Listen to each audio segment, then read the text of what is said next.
کوئی ہے؟ نکالو مجھے یہاں سے، کھولو مجھے۔ انشرا کافی دیر سے کرسی پر بندی چلا رہی تھی۔ اب تو چلا چلا کر اس کا گلا خشک ہو گیا تھا۔ چھوٹے سے کمرے میں صرف ایک 0 وولٹ کا بلب لگا تھا جو کمرے میں موجود اندھیرے کو مٹانے میں بری طرح ناکام تھا۔ نفیس سے کرتے شلوار میں ملبوس دوپٹے سے بے نیاز وہ نہ جانے کب سے اندھیرے کمرے میں پڑی تھی۔ بھوک سے اب اس کے چہرے پیٹ میں چوہے دوڑ رہے تھے۔ بے بسی کے مارے اس کی آنکھوں میں آنسو آ گئے تھے کہ اچانک سے کمرے کا دروازہ کھلا تو تیز روشنی کمرے میں پڑنے سے اس کی آنکھیں چندھیا گئی تھی۔ کوئی دروازہ بند کر کے اس کی جانب بڑھ رہا تھا۔ اس نے آنکھیں کھولی تو سامنے موجود شخص اس کی توقع کے عین مطابق تھا۔ عرش جہانگیر؟ یس می۔ کیسی ہو بیبی؟ اس نے اپنی ٹانگ کرسی کے بازو پر رکھی۔ تم نے کیوں بند کیا مجھے؟ ہاں تمہیں ایک مزے کی بات بتاؤں؟ عرش نے انشرا کا سوال اگنور کرتے اس کی آنکھوں میں دیکھتے ہوئے کہا، تمہارے پیارے سے ڈیڈ کی کال آئی تھی میرے پاس کہ میں آج ان کی بیٹی سے ملا ہوں کہ نہیں، اور میں نے کہہ دیا کہ آج تو میری اس سے کوئی ملاقات ہوئی نہیں۔ ٹھیک کہا نا میں نے؟ اس نے کسی معصوم بچے کی طرح پوچھا۔ انشرا آج عرش سے ملنے آئی تھی اسی کے دیے ایڈریس پر، لیکن وہاں کافی دیر عرش کا انتظار کرنے کے بعد جب وہ نہ آیا تو وہ واپس جانے کے ارادے سے اٹھ کھڑی ہوئی۔ پارکنگ ایریا میں پہنچ کر وہ پرس سے اپنی چابی نکال رہی تھی جب کسی نے پیچھے سے اس کے منہ پر ہاتھ رکھا اور اسے گھسیٹتے وہ اپنے ساتھ لے گیا۔ وہ مزاحمت کرتی رہی خود کو چھڑوانے کے لیے، ارد گرد مدد کے لیے کسی کو تلاش کرتی رہی، پر یہ دیکھ کر وہ حیران رہے گی کہ وہاں آس پاس کوئی نہ تھا۔ جس ریسٹورینٹ میں عرش نے اسے بلایا تھا وہاں کچھ دنوں پہلے ہی پولیس ریڈ ہوئی تھی اور پولیس کو وہاں سے کچھ ایسا سامان ملا تھا جس کی وجہ سے وہ ریسٹورینٹ کو سیل کرنے جا رہے تھے، پر ریسٹورینٹ آنر نے پیسوں کا زور چلا کر معاملہ ختم کروا دیا تھا، لیکن اب نتیجہ یہ نکلا تھا کہ وہاں کسٹمرز نہ ہونے کے برابر تھے۔ کوئی اسے گھسیٹتا ہوا کار تک لایا اور اسے زور سے بیک سیٹ پر پٹخ دیا۔ گاڑی میں بیٹھے دوسرے شخص نے اس کے منہ پر کلوروفارم سے بھرا رومال رکھنا چاہا، پر انشرا نے ہاتھ پاؤں مارنا شروع کر دیے تھے۔ دونوں آدمیوں کے منہ پر ماسک لگا تھا۔ اس نے ہاتھ بڑھا کر ایک کا ماسک اتار دیا اور عرش جہانگیر کو دیکھ کر وہ بالکل ساکت ہو گئی تھی۔ دوسرے آدمی نے فوراً اس کے منہ پر وہ رومال رکھا اور وہ ہوش و حواس سے بیگانہ ہو گئی، اور پھر جب اس کی آنکھ کھلی تو اس اندھیرے کمرے میں کرسی پر بندی پڑی تھی۔ تم نے مجھے کیوں کڈنیپ کیا ہے؟ تمہیں شاید معلوم نہیں کہ میرے ڈیڈ صرف چند گھنٹوں میں مجھے ڈھونڈ نکالیں گے۔ شروع کا جملہ چلاتے ہوئے اور آخر کا قدر اطمینان سے وہ بولی تھی۔ عرش سینے پر ہاتھ باندھ کر سیدھا کھڑا ہو گیا۔ انشرا ملک، عرش جہانگیر نے کچھ کچی گولیاں نہیں کھیلی۔ جہاں تمہارے باپ کی سوچ ختم ہوتی ہے وہاں سے میری سوچ شروع ہوتی ہے، اور اگر میں نہ چاہوں تو تمہارا باپ ساری عمر تمہیں ڈھونڈتا رہے گا، لیکن اسے تمہارا نام و نشان تک نہیں ملے گا۔ اور رہی بات کہ میں نے تمہیں کیوں اغوا کیا ہے، تو تمہیں پتا ہے کہ تم میری سوچ سے بھی زیادہ میرا نقصان کروا چکی ہو۔ شاید میں نے تمہیں ہلکے میں لیا تھا، پر اب تم عرش جہانگیر کو ہلکا لینے کی غلطی مت کرنا۔ اس کی دھمکی سن کر انشرا کو اس سے شدید خوف آیا اور وہ بولی، دیکھو عرش، میں میرب سے معافی مانگ لوں گی، مجھے جانے دو پلیز۔ وہ جانتی تھی کہ وہ جنونی طبیعت کا مالک انسان ہے، نہ جانے اس کے ساتھ کیا کچھ کر ڈالے۔ نو وے بیبی، چھوڑوں گا تو اب میں تمہیں کسی صورت نہیں۔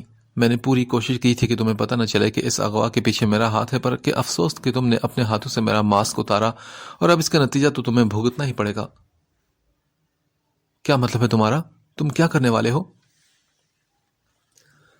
مطلب یہ ہے کہ پہلے میرا ارادہ صرف تمہیں ایک ہفتے تک اپنی قید میں رکھنے کا تھا، کیونکہ ایک لڑکی کے لیے یہ سزا بہت ہے، بدنامی، پر اب چونکہ تم جان گئی ہو کہ یہ سب میں نے کیا ہے تو تمہیں زندہ چھوڑنے کا رسک اب میں کسی صورت نہیں لے سکتا۔ اس کی باتیں سن کر انشرا کے جسم میں ایک خوف کی سرد لہر دوڑ گئی۔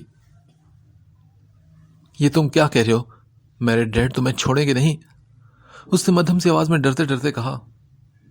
او ڈیئر، تمہارے ڈیڈ مجھے چھوڑیں گے تب جب وہ مجھے پکڑیں گے نا۔ میں جانتا ہوں کہ تمہیں مجھ سے بہت محبت ہے اور میری بہت فکر بھی ہے، لیکن تم بے فکر ہو، مجھے کچھ نہیں ہوگا۔ میرے آدمی سارے ثبوت اس قدر صفائی سے صاف کریں گے کہ کوئی معجزہ ہی انہیں مجھ تک پہنچا سکتا ہے۔ نہیں عرش، پلیز پلیز مجھے جان دو، میں کسی کو نہیں بتاؤں گی، میں یہ ملک ہی چھوڑ دوں گی، پر پلیز مجھے مت مارو۔ اب کی بار وہ رو کر بولی تھی۔ نہیں نا یار، یہی تو مسئلہ ہے، تمہیں زندہ نہیں چھوڑ سکتا میں۔ عرش نے زور سے کرسی پر پاؤں سے ٹھوکر ماری اور پیشانی مسلی۔ انشرا کے منہ سے ایک چیخ برآمد ہوئی تھی۔ تمہیں پتا ہے انشرا، تم بہت مسئلے پیدا کرو گی میرے لیے۔ وہ مایوسی سے کہہ رہا تھا جیسے اسے اپنے اس عمل کا بہت دکھ ہو، جبکہ انشرا تو پھوٹ پھوٹ کر رو پڑی تھی.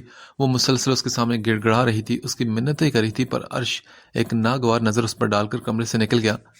باہر موجود آدمی کو انگلی کے اشارے سے اسے اپنے پاس بلایا اور کہا، مارنے کی ضرورت نہیں، یہ بتاؤ کہ بابی کا مال کب جا رہا ہے یہاں سے؟ بابی ایک مشہور ڈرگ ڈیلر اور سمگلر تھا. اب وہ ڈرگز کے ساتھ ساتھ لڑکیوں کی سمگلنگ کا کام بھی شروع کر چکا تھا. عرش کے اسے براہ راست کوئی تعلقات نہیں تھے، پر اس کے کچھ سیاستدان دوستوں نے کافی بار بابی کی مدد کی تھی سیکیورٹی کے مسائل میں. اس کے آدمی نے کہا، سر 3 دن بعد جائے گا. اوکے، کہاں جا رہے ہو مال یہ سارا؟ سر اس بار روس کی طرف جا رہا ہے. ٹھیک ہے، ایسا کرو کہ بھجوا دو بھی اسے بابی کے پاس. عرش یہ کہہ کر آگے بڑھ گیا تھا اور پیچھے انشراح کی چیخوں کی آوازیں ابھی بھی بیسمنٹ میں گونج رہی تھی، جو مسلسل عرش سے رحم کی بھیک مانگ رہی تھی. حامد جہانگیر فاروق حیدر کے گھر سے آنے کے بعد سے اپنے کمرے میں بند تھے. سمینہ جہانگیر نے کتنی دفعہ جا کر دروازہ کھٹکھٹایا، پر اندر سے صرف ایک ہی جواب ملتا تھا، مجھے ڈسٹرب مت کرو. سمینہ جہانگیر بے بسی کے مارے سارا دن گھر میں ٹہلتی رہی. اس فائل میں کیا تھا، وہ تصویریں فاروق حیدر تک کیسے پہنچی، اور عرش اس قسم کے معاملات کا کب شکار ہوا، وہ سب کچھ جاننا چاہتی تھی، پر انہیں بتانے والا کوئی بھی نہیں تھا. وہ دوپہر سے مسلسل روتی جا رہی تھی اور اس کا نتیجہ اب تیز بخار کی صورت میں سامنے آیا تھا. ان کا بلڈ پریشر کافی لو تھا، پر وہ مسلسل لاؤنج میں ٹہلتی جا رہی تھی. ملازموں نے زبردستی دوا کھلا کر اب جا چکی تھی. اب رات کے 1 بج رہے تھے، پر عرش کا کوئی نام و نشان تک نہیں تھا. وہ میرب کے گھر سے کہیں چلا گیا تھا اور اب تک واپس نہیں لوٹا تھا. سمینہ چکراتے سر کے ساتھ صوفے پر گرنے کے انداز میں بیٹھ گئی، کیونکہ رو رو کر اب سر بھی دھکنا شروع ہو گیا تھا. کچھ دیر بعد پورچ میں عرش کی گاڑی کی ہارن کی مخصوص آواز سنائی دی، اور پھر وہ بازو پر کوٹ ڈالے ٹائی کی نوٹ ڈھیلی کرتا لاؤنج میں داخل ہوا. سمینہ جہانگیر کو لاؤنج میں بیٹھا دیکھ کر وہ حیرت زدہ ہوا اور پھر صوفے پر آ کر بیٹھ گیا اور جیب سے موبائل نکالا. آپ ابھی تک سوئی نہیں؟ کس قدر نارمل انداز میں وہ بولا تھا، جیسے کچھ ہوا ہی نہ ہو. اس کے انداز پر سمینہ جہانگیر تو جیسے پھٹ پڑی. شرم تو نہیں آ رہی ہوگی نا تمہیں؟ کوئی احساس ہے تمہیں اپنے کیا کا؟ بدنام کر کے رکھتی ہے تمہیں ہم نے زمانے بھر میں. اور وہ اس معصوم کا کیا قصور تھا؟ اس کو کس چیز کی سزا دی ہے تم نے؟ ہاں اوہ پلیز موم، میرا کوئی موڈ نہیں آپ کی یہ باتیں سننے کا. عرش نے جھنجھلاتے ہوئے کہا تو سمینہ جہانگیر نے ایک افسوس بھری نگاہ اس پر ڈالی. مجھے یقین نہیں آ رہا عرش کہ تم میری ہی اولاد ہو. ایسی تربیت تو میں نے نہیں کی تھی تمہاری. Mom please stop this fucking emotional blackmailing. اگر آپ کو لگ رہا ہے کہ آپ کی یہ باتیں سن کر میں روتا ہوں میرب کے پاس جاؤں گا اور گڑ گڑاتے اسے معافی مانگوں گا اور منتیں کروں گا کہ مجھ سے شادی کر لو، تو پلیز اپنی یہ غلط فہمی دور کر لیں. میں عرش جہانگیر ہوں اور میں نے کسی کے سامنے کبھی جھکنا نہیں سیکھا. عرش کی اس قدر بلند آواز ہو گئی تھی کہ کمرے میں بند حامد جہانگیر بھی باہر آ گئے. کاش تم جھک جاتے عرش، کاش تم نے جھکنا سیکھ لیا ہوتا تو آج میں اور تمہارے ڈیڈ اس دنیا کے سامنے سر اٹھا کر کھڑے ہوتے. تم آسمان پر اڑنے کی کوشش میں خود کو پاتال میں گرا چکے ہو. تم اپنے ہاتھوں سے خود کو برباد کر چکے ہو، اور آج میں خود سے شرمندہ ہوں کہ میں نے تم جیسا بیٹا پیدا کیا. سمینہ جہانگیر کی آواز میں چھپا درد ان کے اندر کی توڑ پھوڑ کو صاف ظاہر کر رہا تھا. سمینہ کمرے میں جاؤ تم. حامد جہانگیر نے دروازے پر کھڑے کھڑے کہا اور کمرے میں چلے گئے تو سمینہ جہانگیر بھی اپنا لاغر وجود گھسیٹتے کمرے میں چلی گئی، جبکہ عرش کچھ دیر وہیں کھڑا کمرے کے بند دروازے کو دیکھتا رہا اور پھر لمبے لمبے قدم بھرتا اوپر اپنے کمرے کی طرف بڑھ گیا. کمرے میں آ کر وہ فوراً سے وارڈروب کی طرف بڑھا. اپنے لیے کپڑے نکال کر وہ باتھ روم میں گھس گیا اور کچھ دیر بعد وہ ٹاول سے بال صاف کرتا باہر آیا تھا. بلیک ٹراؤزر پر گرے سلیو لیس بنیان پہنے وہ ایک ہاتھ سے موبائل پر ٹائپنگ کر رہا تھا. پھر تولیے کو صوفے پر اچھال کر وہ بیڈ پر لیٹنے کے انداز میں بیٹھ گیا. کسی کو کال ملا کر فون کان سے لگایا اور پاؤں جھلانے لگا. چند منٹوں بعد ہی کال ریسیو کر لی گئی تھی. ہیلو عرش، کیسے ہو تم؟ موبائل سے ایک شوخ مردانہ آواز ابھری تو وہ بولا، میں بالکل ٹھیک، تم سناؤ؟ میں بھی ٹھیک ہوں یار. خیریت اتنی رات کو کال کیوں کی تم نے؟ ہاں جابر یار، کچھ کام تھا تم سے. ہاں بولو میری جان، تمہیں پوچھنے کی ضرورت نہیں، بتاؤ کیا کام تھا. یار تمہیں وہ فاروق انکل کا مینیجر یاد ہے نا؟ ہاں وہ طالب مراد، اس کی بات کر رہے ہو؟ ہاں بالکل یار، مجھے اس کی ساری ڈیٹیل نکلوا کر دو. اوکے لیکن خیریت تو ہے نا؟ یار وہ تو اتنا شریف انسان ہے، تم اس کی ڈیٹیل کیوں نکلوا رہے ہو؟ جابر نے ہنستے ہوئے کہا، جابر کے والد فاروق حیدر اور حامد جہانگیر کے پرانے دوست تھے، لیکن وہ پھر ملک سے باہر چلے گئے تھے تو تعلقات کچھ حد تک کم ہو گئے تھے، لیکن اب وہ تقریباً 1 سال پہلے ہی پاکستان شفٹ ہوئے تھے اور ان کی دوستی پھر سے بحال ہو گئی تھی۔ عرش کی جابر کے ساتھ کافی دوستی بھی ہو گئی تھی۔ میرے بھائی، وہ بس شکل سے ہی شریف لگتا ہے، عرش نے ہنکارہ بھرتے ہوئے حقارت سے کہا تو جابر چونک کر بولا، کیوں، کیا ہوا؟ کیا کچھ کیا ہے اس نے؟ یار، میں نے منگنی توڑ دی۔ واٹ؟ کیا کہہ رہے ہو تم ہوش میں تو ہو؟ کیا بولے چاہ رہے ہو یار تم؟ جابر حیرت سے چلا کر بولا، میں جو بھی بول رہا ہوں پورے ہوش و حواس میں بول رہا ہوں جابر۔ میرب کا طالب مراد کے ساتھ چکر چل رہا تھا، مجھے پتہ چل گیا تو میں نے منگنی توڑ دی۔ نو وے، میں مان ہی نہیں سکتا کہ میرب ایسا کچھ کر سکتی ہے۔ جس لڑکی نے آج تک مجھے آنکھ اٹھا کر نہیں دیکھا، اس کا طالب جیسے انسان سے چکر جو اسے تقریباً 15 سال بڑا ہے، نیور، میں نہیں مان سکتا تمہاری یہ بات۔ عرش کی یہ بات جابر کے لیے ناقابل یقین تھی، کیونکہ میرب اس کے لیے بہنوں کی طرح تھی اور عرش کا انداز اسے کافی ناگوار بھی گزرا تھا۔ اچھا، اگر اتنا ہی یقین ہے تو جا کر کر لو اسے شادی، کیونکہ میں تو منگنی توڑ آیا ہوں اسے۔ عرش بالکل نارمل سے انداز میں بات کر رہا تھا۔ بکواس بند کرو اپنی تم عرش، تمہارے ڈیڈ نے کچھ نہیں کیا، آفٹر آل وہ لوگ 50% کے مالک ہیں، تم لوگوں کی کمپنی کے شیئرز ہیں یار۔ نہیں، ڈیڈ کو بھی میرا فیصلہ ٹھیک لگا ہے جابر، میری بیوی بننے کے لائق ہی نہیں تھی۔ عرش کی یہ باتیں جابر نے بہت ضبط کرتے ہوئے سنی تھی، وہ اسے یہ نہ کہہ سکا کہ میرب نہیں بلکہ وہ خود میرب کا شوہر بننے کے قابل نہ تھا۔ اوکے، میں ڈیٹیل نکلوا دوں گا، پھر بات ہوتی ہے۔ جابر نے یہ کہہ کر کھٹاک سے فون رکھ دیا۔ اگر وہ مزید عرش کی باتیں سنتا تو یقیناً اسے کچھ الٹا سیدھا سنا دیتا۔ میرب پر اسے ادنا یقین تھا، اس کے بارے میں وہ کبھی کچھ غلط نہیں سوچ سکتا تھا۔ جابر کا سارا شک صرف عرش کی جانب جا رہا تھا۔ ایڈیٹ کہیں کا۔ عرش نے فون کی بلینک سکرین کو ایک گھڑی سے نوازا اور سامنے لگی دیوار پر LED آن کر دی تھی۔ اسے اب ایک خبر کا بے تابی سے انتظار بھی تھا۔ اگلی صبح ناشتے کے بعد فاروق حیدر، بطول حیدر اور میرب لاؤنج میں بیٹھے تھے۔ غازی اسکول جا چکا تھا۔ وہ سب کل کے واقعے کو مکمل طور پر فراموش کیے نارمل انداز میں بات کر رہے تھے جب فاروق حیدر کے فون پر طالب مراد کی کال آئی۔ سر، آپ نے نیوز دیکھی ابھی کی؟ کیوں، خیریت کیا ہوا؟ فاروق حیدر نے پوچھا تو وہ بولا، سر آپ پہلے نیوز دیکھیں۔ اس کے کہنے پر فاروق حیدر اٹھے اور ٹی وی آن کر کے نیوز چینل لگایا جہاں پر کہا جا رہا تھا، ناظرین، ہم آپ کو ایک اہم خبر سے آگاہ کریں کہ ملک کے جانے مانے سیاستدان ہارون رشید کی ملک کی اکلوتی بیٹی انشرا ملک کل دوپہر سے غائب ہیں۔ ہمیں ہمارے ذرائع سے معلوم ہوا ہے کہ وہ کل دوپہر 1 بجے اپنے گھر سے نکلی تھی اور اس کے بعد سے ان کے گھر سے ان کا کوئی رابطہ نہیں۔ پولیس اپنی پوری کوشش کر رہی ہے پر ابھی تک ان کا کوئی سراغ نہیں ملا۔ انہیں اغوا کیا گیا ہے یا وہ خود کہیں چلی گئی ہیں، اس بارے میں ابھی تک کچھ کہا نہیں جا سکتا۔ ہارون رشید ملک کا کہنا ہے کہ ان کا کوئی دشمن ان کی بیٹی کے ذریعے ان سے بدلہ لے رہا ہے۔ نیوز اینکر تیزی سے کچھ بول رہی تھی پر فاروق حیدر نے آواز بند کر دی۔ میرب اور بطول حیدر ناسمجھی سے سب کچھ دیکھ رہی تھی۔ دیکھ لیے میں نے نیوز، تم فی الحال اس معاملے سے دور رہو طالب، اور اگر کوئی مسئلہ ہو تو بتانا مجھے۔ دوسری جانب طالب مراد کی بات سن کر فاروق حیدر نے فون بند کر دیا۔ کیا ہوا؟ کون ہے یہ انشرا ملک اور آپ کا کیا تعلق ہے اس کے ساتھ؟ بطول حیدر نے پریشانی سے پوچھا۔ انشرا عرش کی دوست ہے اور یہ وہی ہے جس نے میرب کو عرش کی پکچرز بھیجی تھی۔ میرب کے لیے یہ بات کسی بم سے کم نہ تھی۔ وہ حیرت کے مارے کبھی اپنے باپ کو تو کبھی اسکرین پر نظر آتی انشرا کی تصویروں کو دیکھ رہی تھی۔ اوہ، یہ تو بہت برا ہوا۔ آپ کو کیا لگتا ہے کہ کیا ہوا ہوگا اس کے ساتھ؟ اب میں کیا کہوں، اس کا باپ سیاست میں ہے اور سیاست میں یہ سب کچھ ہوتا رہتا ہے، ہو سکتا ہے کہ کسی نے دشمنی نکالی ہو۔ اچھا، پر آپ طالب بھائی کو یہ کیوں کہہ رہے تھے کہ وہ اس معاملے سے دور رہیں؟ اب کی بار میرب نے پوچھا۔ دیکھو، انشرا نے تمہیں میسیجز کیے تھے میرب بیٹا، ہو سکتا ہے کہ اس کا فون وغیرہ چیک ہو یا کچھ بھی ہو سکتا ہے، وہ تم تک پہنچ سکتے ہیں، لیکن ہمارا اس معاملے سے کوئی تعلق نہیں، اس لیے تم بے فکر ہو، اگر کچھ ہوا بھی تو میں سب کچھ سنبھال لوں گا۔ فاروق حیدر نے میرب کو پرسکون کرنا چاہا جس کے چہرے پر پریشانی صاف ظاہر ہو رہی تھی۔ میرے بیٹا، دوا لی تم نے؟ بطول حیدر کی بات سن کر وہ چونکی۔ ہاں، نہیں مام، مجھے یاد نہیں رہی، میں ابھی لیتی ہوں۔ میرب یہ کہہ کر اٹھ کر کمرے کی طرف بڑھ گئی تو بطول حیدر نے ایک اداس سی نگاہ اس کی پشت پر ڈالی۔ کس طرح سنبھال لیا اس نے خود کو، ورنہ مجھے تو بہت فکر ہو رہی تھی اس کی حالت کو دیکھ کر۔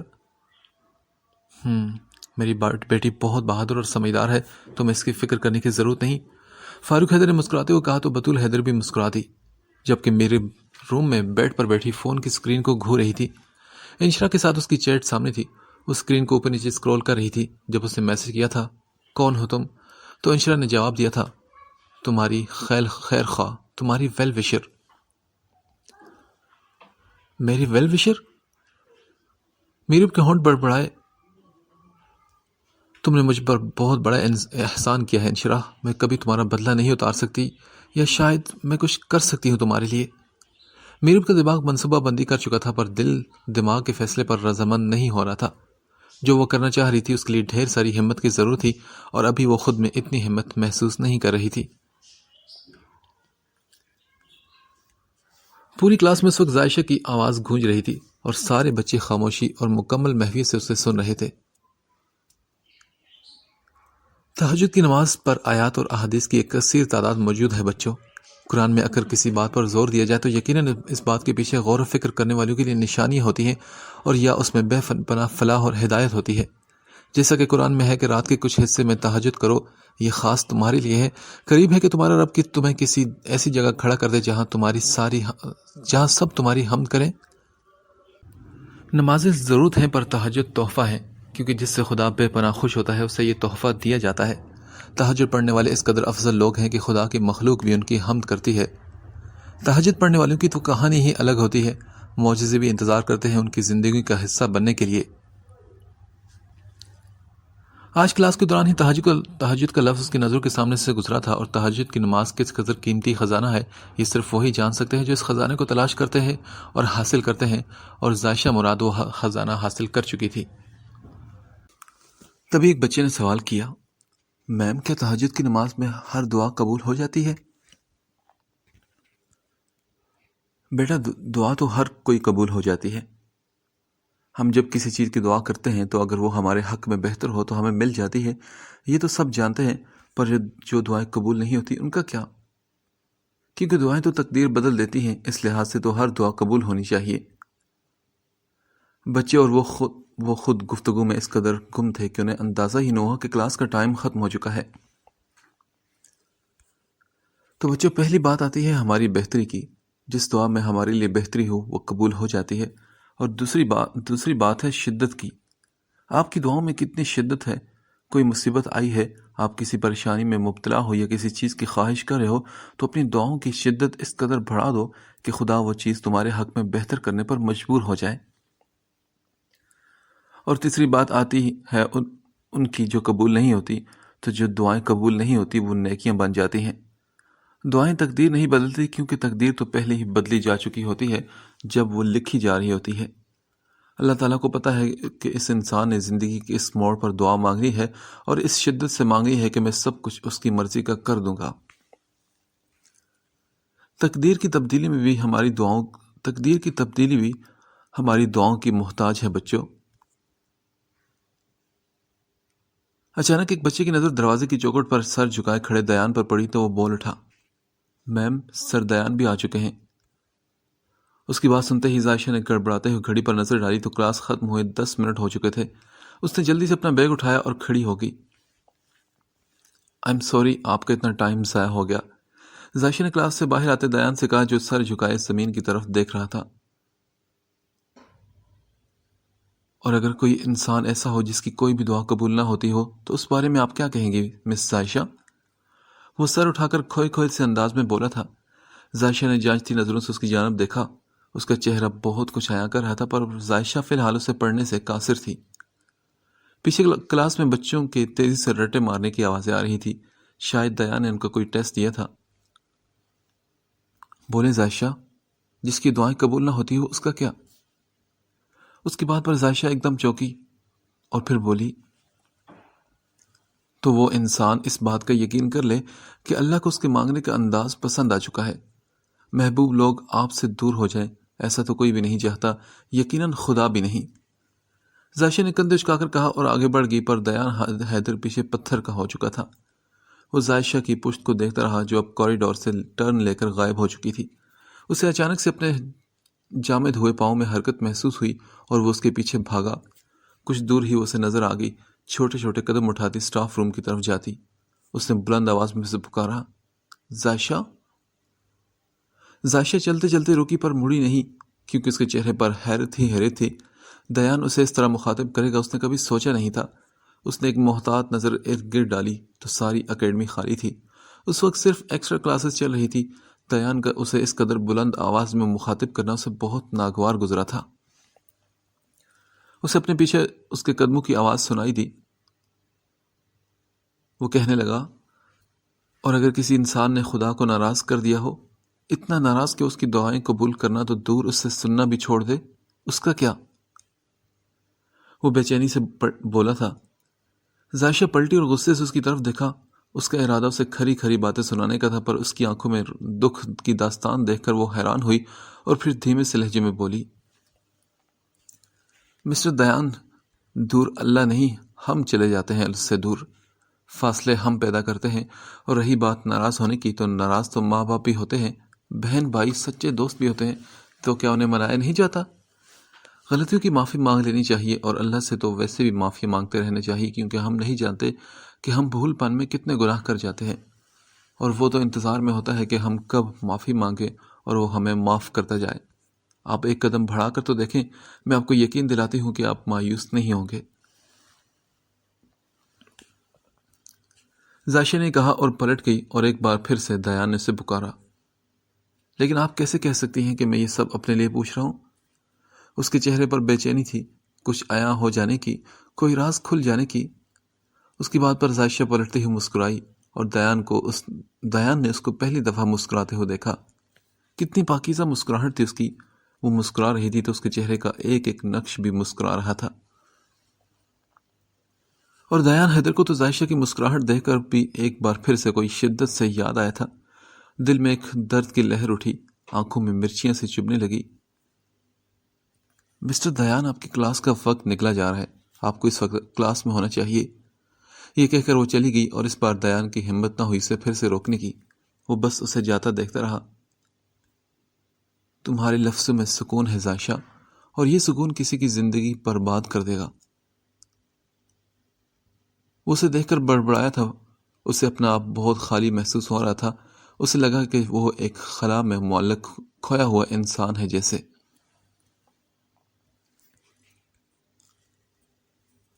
زائشہ بیٹے، آج جمیل کی بہن آئی تھی۔ آج ایک عرصے بعد گھر میں زائشہ کی پسند کا کھانا بنا تھا، اور وہ بہت مزے سے کھا رہی تھی۔ مٹن بریانی اس کی کمزوری تھی۔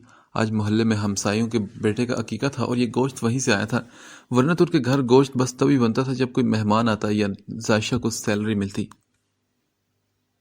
کھانا کھاتے اس نے پوچھا، کون سی بہن؟ ارے کہا، بتایا تو تھا کہ ایک ہی بہن ہے اس کی، کراچی میں ہوتی ہے، کل رات کو آئی تھی تو آج مجھ سے ملنے آ گئی۔ شکریہ ادا کر رہی تھی کہ میں اس کے بھائی کا اتنا خیال رکھتی ہوں۔ میں نے بھی یہ کہہ دیا کہ جمیل اتنا اچھا اور پیارا بچہ ہے، اس کا خیال کرنے کا جی چاہتا ہے۔ ماں کی باتوں کا زائشہ نے کوئی جواب نہ دیا اور چپ چاپ کھانا کھانے لگی۔ وہ فی الحال اپنی بریانی کا مزہ خراب نہیں کرنا چاہتی تھی۔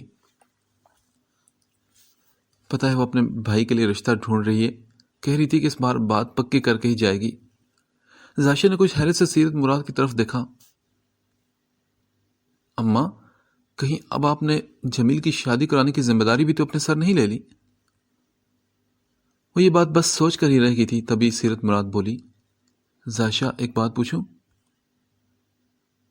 پوچھو اماں، اجازت کیوں لے رہی ہو تم؟ وہ دراصل بات یہ ہے کہ تسلیم نے تمہارا رشتہ مانگا ہے۔ ماں کی یہ بات سنتا ہی زائشہ کو کھانا وغیرہ سب کچھ بھول گیا۔ اس کے سارے کھانے کا ذائقے کا بیڑا غرق ہو چکا تھا۔ اماں، کون تسلیم؟ کون سا رشتہ؟ کس بارے میں بات کر رہی ہیں آپ؟ ارے جمیل کی بہن تسلیم، اور کون؟ وہ جمیل کے لیے تمہارا رشتہ مانگ رہی ہے۔ ماں کی بات سن کر زائشہ پر تو حیرتوں کے پہاڑ ٹوٹتے جا رہے تھے۔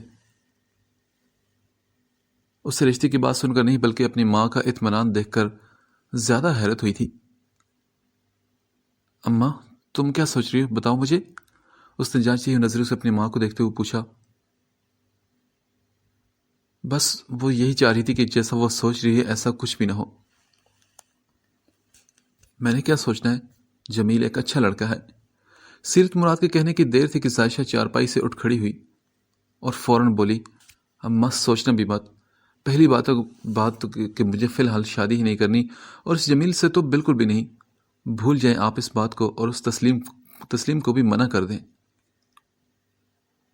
کیوں منع کر دوں؟ آخر برائی کیا ہے اس جمیل میں؟ اماں اس پہ کوئی اچھائی بھی نہیں ہے. آپ نہیں سمجھے گی اس بات کو. اچھا، تمہیں تو پتہ نہیں ہے کون سا اس سے دشمنی والا بیر ہے. اچھا خاصا لڑکا ہے، کماتا ہے، اور اوپر سے گھر بھی ساتھ ہے. ارے اماں آپ سمجھ کیوں نہیں رہی؟ بھول جائے اس بات کو، مجھے نہیں کرنی ابھی شادی. ہاں تو بیٹے میں تو کون سا تمہیں ابھی رخصت کر رہی ہوں، منگنی وغیرہ ہی کروں گی. تم جانتی رہی کہ مجھے تمہاری کتنی فکر ہوتی ہے. اماں دیکھو پلیز، مجھے نہیں کرنی اس سے شادی. وہ رونے والے لہجے میں بولی تھی. اگر آج تمہارے بابا ہوتے تو تم نے ایک دم ان کی بات مان لینی تھی. مجھے تو ستانے کی قسم کھا رکھی ہے تم سب نے. ماں کی یہ بات سن کر صحن میں ایک دم سے خاموشی چھا گئی، اور ظاہشہ کو بھی چپ لگی تھی. حسیب جنید بھی کھانا چھوڑ کر کبھی بہن کو تو کبھی ماں کو دیکھتے جو اپنے آنسو پہنچ رہی تھی. ظاہشہ کچھ دیر ماں کو دیکھتی رہی اور پھر کمرے کی طرف بڑھ گئی. ارے چاول تو کھاؤ، پھر سے پلیٹ میں چھوڑ کر جا رہی ہو؟ سیرت مراد نے آنسو پہنچتے ہوئے گیلی آواز میں کہا. ظاہشہ فوراً سے واپس پلٹی. وہ یہی بات سننے کا انتظار کر رہی تھی. میری فیوریٹ ڈش ہے، صرف اس لیے لے کر جا رہی ہوں، ورنہ کبھی نہ کھاتی. اس نے پلیٹ اٹھاتے ہوئے کہا. ہاں تو ابھی بھی مت کھاؤ، میری بلا سے ساری رات بھوکی رہو. اور اب تو ظاہشہ کا دل چاہ کے اپنا سر پیٹ لے، جبکہ جنید اور حسیب بھی ہنسنے لگے تھے. عزت ہی نہیں ہے کوئی میری، ہنسنا بند کرو تم دونوں. ظاہشہ نے غصے سے ان دونوں کو ٹوکا، جو اب اور زور سے ہنسنا شروع ہو گئے تھے. کیا مسئلہ ہے تم دونوں کا؟ ہاں. یہ بات کرتے وہ بھی ہنس پڑی اور مسکراتے ہوئے بیٹھ کر وہیں کھانا کھانے لگی. ہاں بتاؤ، کیا ڈیٹیل ملی؟ عرش کمرے میں لگی ایل ای ڈی کے سامنے بیٹھا نیوز دیکھ رہا تھا جب جابر کی کال آئی. یار وہ شادی شدہ ہے، ایک 8 سال کی بیٹی ہے، ایک 4 سال کا اور ایک چند ماہ کا بیٹا. ماں باپ حیات نہیں، اکیلا رہتا ہے. ایک بھائی ہے اسلام آباد میں، بیوی کے بھی 2 بھائی ہیں جو ملک سے باہر ہوتے ہیں. بیک گراؤنڈ اس کا مڈل کلاس فیملی سے ہے. جابر ایک ایک کر کے ساری تفصیلات اسے بتاتا گیا. اوکے، اس کے بچے کس اسکول میں جاتے ہیں؟ اس کی بیٹی اور بیٹا غازی کے اسکول میں ہی پڑھ رہے ہیں. اچھا، غازی تو اتنے ہائی کلاس اسکول میں پڑھ رہا ہے. بڑی بات ہے کہ وہ اسے افورڈ کیسے کرا ہے. ضرور کوئی 2 نمبری کا رہا ہوگا. یار عرش، ضروری نہیں کہ وہ کوئی غلط کام ہی کرا ہو. پہلی بات کہ اولاد کے معاملے میں انسان کوئی کمپرومائز نہیں کرتا.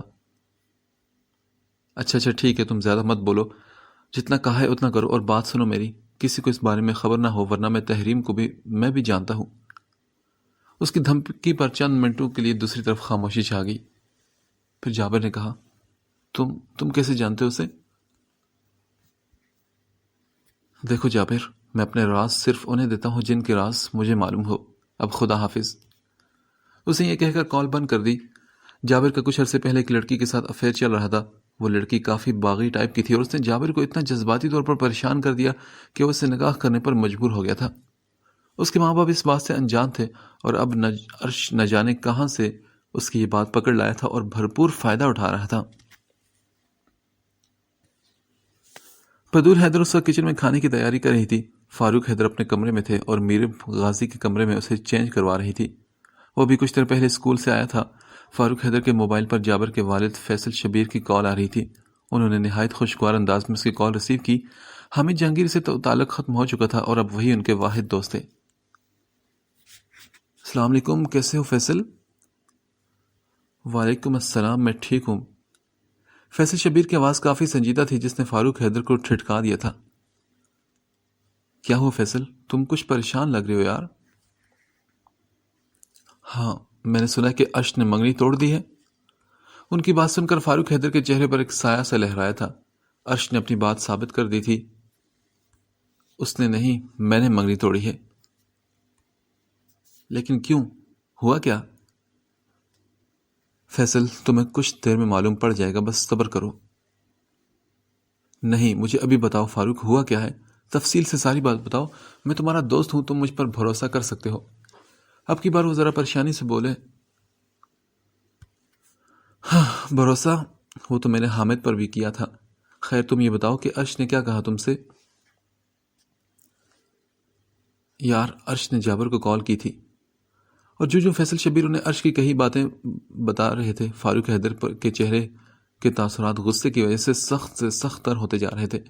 انہوں نے پوری بات سن کر بغیر ان کی بات کا جواب دیے فون بند کر دیا اور طالب مراد کو کال ملائی۔